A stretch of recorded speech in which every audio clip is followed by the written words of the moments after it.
pratiquer la GPA, le CHU Saint-Pierre a fait ce choix en 1997. 18 ans plus tard, seulement 20 bébés suivis par l'équipe médicale sont nés de mères porteuses. La moitié sont français, parmi eux on y retrouve Adrien, l'enfant de Martine. Mais pour avoir recours à la gestation pour autrui à Bruxelles, les critères sont stricts.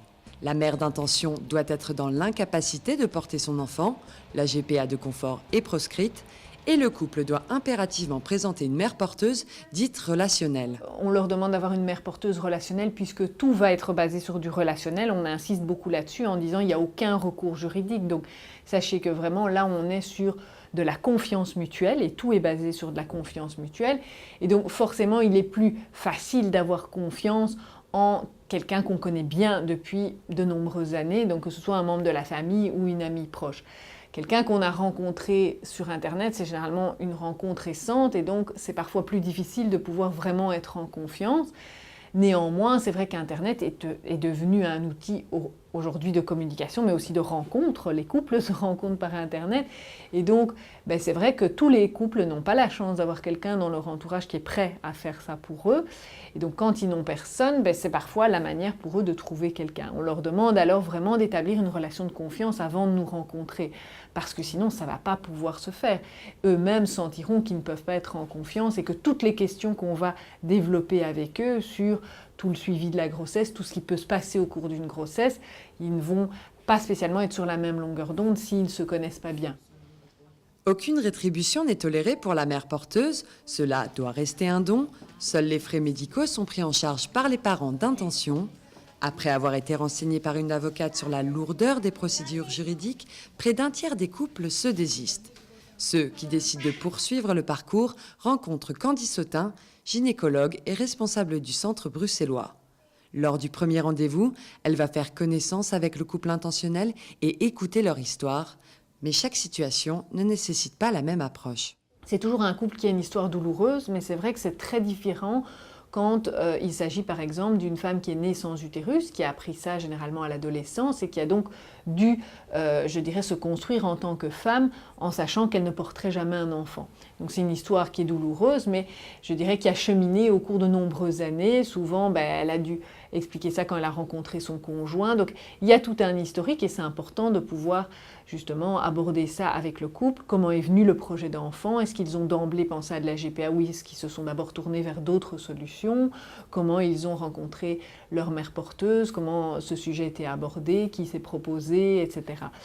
S'il s'agit d'un couple qui a eu un accouchement dramatique 1 an avant et a perdu son bébé et l'utérus de madame, c'est une histoire très très douloureuse avec souvent énormément d'émotions, mais qui est très différente parce que c'est pas du tout un couple qui s'est construit avec l'idée on ne va pas avoir d'enfant. C'est un couple qui a eu, je dirais, une histoire beaucoup plus classique et puis qui a eu un drame il y a 1 an. Et donc c'est vraiment des histoires très différentes. Donc c'est important pour nous, pour la suite, de pouvoir vraiment se poser lors du premier entretien et aborder tout ça avec eux. Lors du premier entretien, Candy Sautin va soulever de nombreuses questions. Où la grossesse va-t-elle être suivie? Comment se comporte-t-on durant ces 9 mois? La mère porteuse peut-elle boire, fumer? Des plus fondamentales aux plus anodines, tout un tas de questions auxquelles le tandem doit apporter des réponses dès le deuxième entretien. Quand on les revoit la fois d'après, c'est avec la mère porteuse, mais on ne les voit pas ensemble, on les voit séparément, mais ils viennent, je dirais, le même jour. Et donc on reprend toutes ces questions. Et là, on leur demande, c'est plus eux qui parlent et on leur demande des réponses. Et c'est là que ça va permettre de voir s'ils sont sur la même longueur d'onde. Ça permet parfois, je dirais, à la mère porteuse de se rendre compte de certaines choses. Et il nous arrive, pas très rarement, que des mères porteuses, et d'ailleurs des couples, parce que c'est parfois le conjoint aussi, se disent qu'ils ne s'étaient pas rendus compte de ce à quoi ils s'engageaient et qu'ils fassent à leur machine arrière, ce qui est très difficile pour eux. Et donc parfois on sert d'intermédiaire pour pouvoir refuser parce qu'eux ne se sentent plus de le faire mais n'arrivent pas à l'annoncer au couple d'intention. Parce qu'ils savent qu'ils vont occasionner une déception terrible chez le couple d'intention. Sur l'ensemble des dossiers reçus à Bruxelles, seulement 40% aboutissent. En plus de Candy Sautin, une quinzaine de professionnels constituent l'équipe médicale et statuent sur les demandes. Parmi eux, la psychologue Sarah Coleman. Après avoir rencontré le couple intentionnel et sa mère porteuse, elle fait le point avec le reste de l'équipe. Je ne suis pas là pour donner un avis, je suis là pour aider mon équipe à prendre une décision. Donc je suis autant un membre de l'équipe que les infirmières, que les biologistes, que les gynécologues. Et donc moi je suis là en disant j'ai pris le temps de rencontrer ces gens, je viens vous faire en tant qu'équipe un retour finalement de ces entretiens et je vous demande de vous positionner sur ce que vous en pensez et comment vous vous sentez à l'idée de vous engager dans un projet comme celui-là. Donc effectivement, mon avis n'a pas plus de poids que quelqu'un d'autre. Je suis juste là, je suis juste celle qui a pris le temps d'apprendre à les connaître. Une procédure étalée sur plusieurs mois pour écarter tous les risques.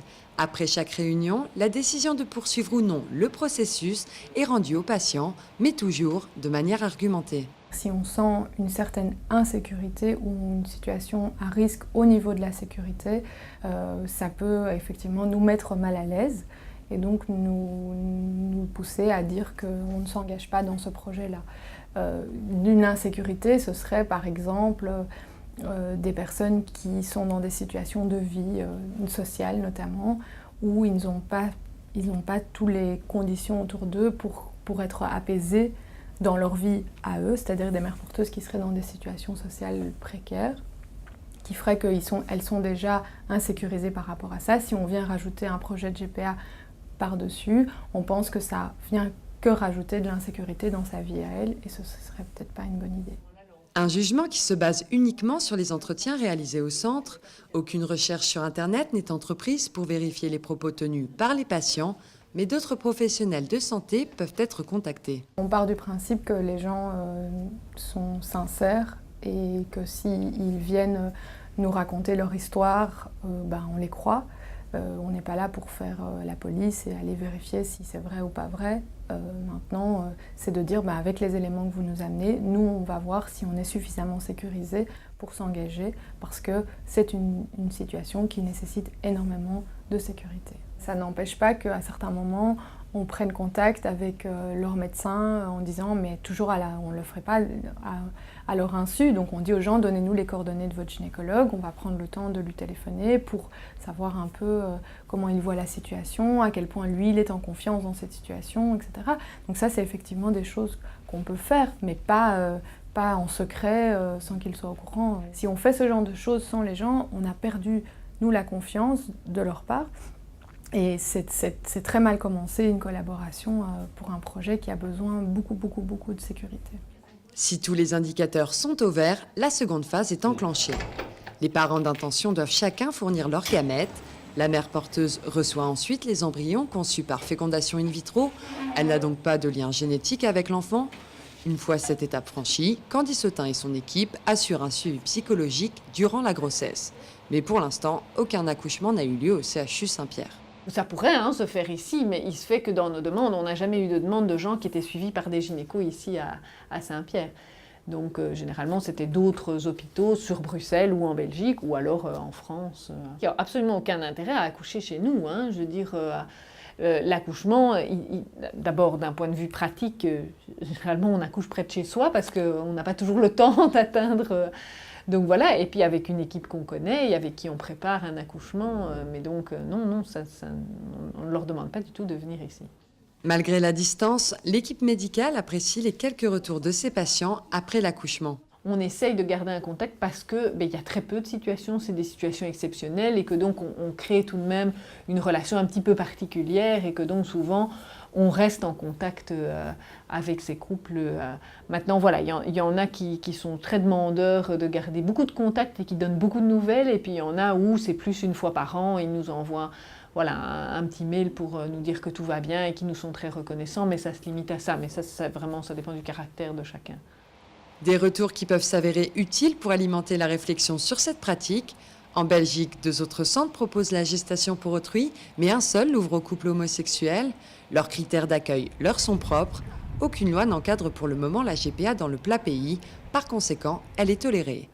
Au total, on dénombre plus d'une 60aine de GPA dans les 3 hôpitaux en l'espace de 20 ans. Un faible nombre qui justifie peut-être le désintérêt notable des Belges sur cette pratique.